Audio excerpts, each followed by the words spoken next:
Fridge থেকে Facebook সর্বত্র viral এই কোন বা ডিসকোন আইসক্রিম। কিন্তু এটা হঠাৎ কেনই বা এতটা ভাইরাল হলো, হঠাৎ করে মানুষের আলোচনার কেন্দ্রবিন্দু হয়ে দাঁড়ালো কেন এই আইসক্রিমটি? ফ্রিজের মধ্যে এনে রেখেছিলাম, ফ্রিজ থেকে বের করলাম আর আপনাদের অনুমতি নিয়ে শুরু করছি সেই সাথে সাথে আজকের ব্লগটি। আসসালামু আলাইকুম and hello everyone, welcome to today's blog. আজকের ব্লগে আপনাদের সঙ্গে কথা বলতে চলেছি এই কোন আইসক্রিম নিয়ে। কোন আইসক্রিম তো ছোটোবেলা থেকেই আমরা খেয়ে আসছি এবং এটার স্বাদ আমাদের সকলের জানা, তবে এটাকে নিয়ে কেন এত চর্চা? ফেসবুকে ঢুকলেই কেন দেখা যাচ্ছে এই কোন আইসক্রিম নিয়ে শত শত পোস্ট। তো এটার কৌতূহল আমার মধ্যেও কাজ করছিল যে কেন এটা নিয়ে মানুষ এত কথা বলছে, কি আসলে এই কোন বা ডিসকোন আইসক্রিম। বাজারে গেলাম, খুঁজলাম বিভিন্ন দোকানে, সেভয় ব্র্যান্ডের যে সেই ডিসকোন আইসক্রিমটা রয়েছে সেটা খুঁজছিলাম, কিন্তু কোনো দোকানেই সেটা পেলাম না। দোকানদাররা বললো যে সেটা স্টক আউট হয়ে গিয়েছে। তার মানে বুঝতেই পারছেন সেটার কীরকম চাহিদা, এতটা ভাইরাল। তো মানুষের মধ্যেও সেই কৌতূহলটা আসলে কাজ করছিল যে সেই আইসক্রিমটার মধ্যে কি আছে সেটা কিনে ভেঙে খুলে আমি দেখব। তো আমিও সেই কৌতূহল নিয়ে গিয়েছি। তো দোকানে গিয়ে আর পেলাম না, দোকানদার বলল যে সেটা শেষ হয়ে গিয়েছে, তাদের এখানে আনা ছিল। তো কী আর করার, খালি হাতে ফিরলাম না। বাকি যে ব্র্যান্ডগুলো ছিল ইগলু এবং লাভেলো, সেগুলোর দুটার একটা একটা করে নিলাম এবং দেখতে পারছেন সেগুলোকেও কিন্তু আমি সেগুলোর প্যাক থেকে বের করলাম। বের করার পর এই যে দেখতে পারছেন এটা কিন্তু একদম সবসময় আমরা যে কোন আইসক্রিমগুলো খাই ভ্যানিলা ফ্লেভারের, আমি সেটাই নিয়েছি।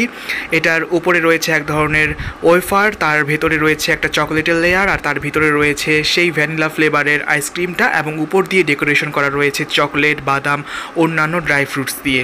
তো দেখতে পাচ্ছেন আনতে আনতে একটু গলে গলে গিয়েছিল, তাই ফ্রিজের মধ্যে রেখেছিলাম। তো ফ্রিজের মধ্যে আরও বেশিক্ষণ রাখলে হয়তো এটা ঠিকঠাকভাবে শক্ত হতো, কিন্তু আমার এটা এনে আর তর্স হয়েছিল না, মনে হচ্ছিল যেন একটা খাই বের করে। তো ঝটপট বের করলাম, আপনাদের জন্য ভিডিও মেক করলাম এবং এখন আমি এটা খাবো।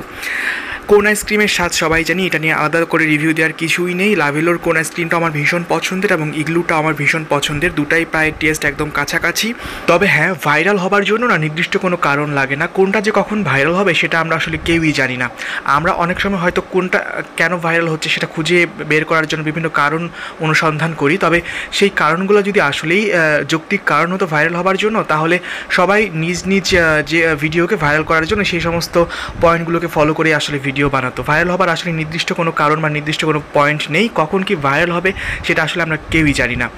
লাভেলো হোক, ইগলু হোক বা সেভয় হোক, সবগুলো আইসক্রিমই আমার ভীষণ পছন্দের এবং সবগুলোই আসলে ভীষণ টেস্টি। আপনারাও চাইলে একবার ট্রাই করে দেখতে পারেন। আইসক্রিম খাবার পরেও আমার তৃষ্ণা মিটলো না, আসলে এতটাই গরম পড়েছে মনে হচ্ছে কোনো একটা কোল্ড ড্রিঙ্কস খাই। ফ্রিজের মধ্যে 7 আপ নিয়ে এসেছিলাম 4টা বোতল, এগুলো ফ্রিজ থেকে বের করলাম। এগুলো দেখতে পাচ্ছেন ফ্রিজে কিছুক্ষণ রেখেছি, তাই এখনও পুরোপুরি ঠান্ডা হয়নি, আরও এটা বেশ কিছুক্ষণ ফ্রিজে রাখলে হয়তো ঠান্ডা হবে, বাট একটা আমি এখন খাচ্ছি। আমাদের ফ্যামিলিতে যেহেতু 4 জন মেম্বার, 4 জনের জন্য 4টা নিয়ে এসেছি, সবার জন্য একটা একটা করে। তো ঠিক আছে বন্ধুরা, আজকের ভিডিওটা আমি এখানেই শেষ করছি। দেখা হচ্ছে আপনাদের সঙ্গে নেক্সট ভিডিওতে। সবাই ভালো থাকবেন, সুস্থ থাকবেন, সুন্দর থাকবেন। আজকের মতো তাহলে আল্লাহ হাফেজ।